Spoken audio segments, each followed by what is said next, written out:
Bonjour à tous, parlons de soi, parlons de fiançailles, parlons de mariage. Aujourd'hui, nous répondons à cette question, pourquoi choisir un partenaire qui partage la même foi que vous? Vous entendrez plusieurs fois le pasteur répéter ces choses dans l'église. Vous devez faire un choix au milieu des enfants de Dieu. Plusieurs fois, nous ne savons pas les effets, nous ne savons pas les dégâts, nous ne savons pas pourquoi on est en train d'insister. Dans la Bible, Dieu met même des lois pour les enfants d'Israël. Ils ne devaient pas choisir de païens. On a vu ça dans la vie de Salomon. Les raisons qui ont fait que Salomon s'est tourné contre Dieu, c'est parce que Salomon est allé vers le Dieu païen. Est allé vers le Dieu païen et il a commencé à adorer le Dieu païen. Pourquoi? C'était à cause de l'amour que Salomon a finalement adoré le Dieu païen. Nous ne savons pas de dégâts, nous ne savons pas qu'est-ce qui se passe dans le monde spirituel et qu'est-ce que nous pouvons avoir comme de résultats demain. Et même si nous ignorons aujourd'hui, demain nous aurons des dégâts et nous aurons des résultats qui vont compliquer notre mariage. 3 raisons pourquoi nous devons choisir quelqu'un qui partage la même foi que nous. 3 raisons. La première raison, c'est si vous avez un point de désaccord.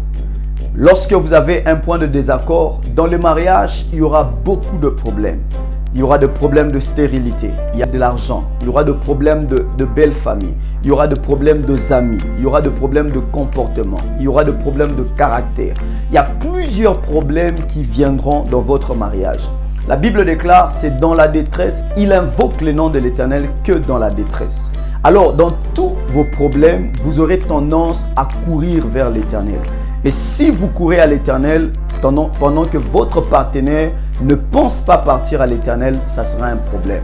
Et si vous pensez à l'Éternel, vous invoquez l'Éternel, votre partenaire invoque les marabouts. Lorsque vous invoquez l'Éternel, votre partenaire décide de trouver une autre femme. Si vous invoquez l'Éternel, votre partenaire décide d'aller vers le pseudo-prophète pour être lavé ou raser les cheveux. Cela sera un problème terrible dans votre mariage. Deuxième raison, pourquoi nous devons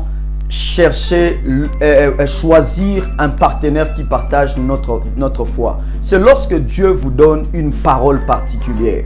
Dans le mariage, il y aura beaucoup d'instructions.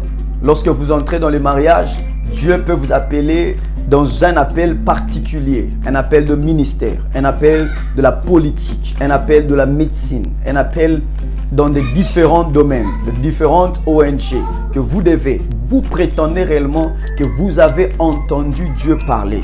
Et si votre partenaire n'a pas l'habilité d'entendre ou il ne croit pas à ce que vous êtes en train de dire, ça sera aussi un autre problème. Imaginez-vous, vous épousez un frère demain et demain, il vous dit que j'ai reçu l'appel de devenir un pasteur. Si votre partenaire ne comprend pas tous ces effets, il deviendra un problème pour vous. Troisièmement, c'est au niveau de la sexualité. La sexualité est un dialogue. La sexualité, c'est un moyen de parler. Et lorsque vous avez une relation avec quelqu'un que vous ne partagez pas la même foi, il y aura des problèmes. Des fois, lorsque vous croyez que la sexualité sera après le mariage, vous le partagez avec votre partenaire, il ne sera pas d'accord parce qu'il ne croit pas à ce que vous êtes en train de dire.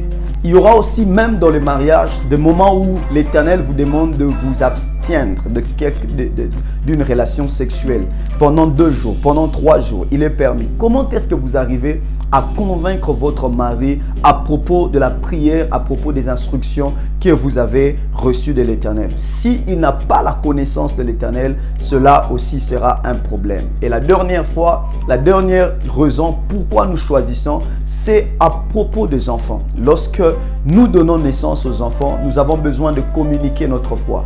Si vous croyez à Dieu, votre partenaire ne croit pas à Dieu.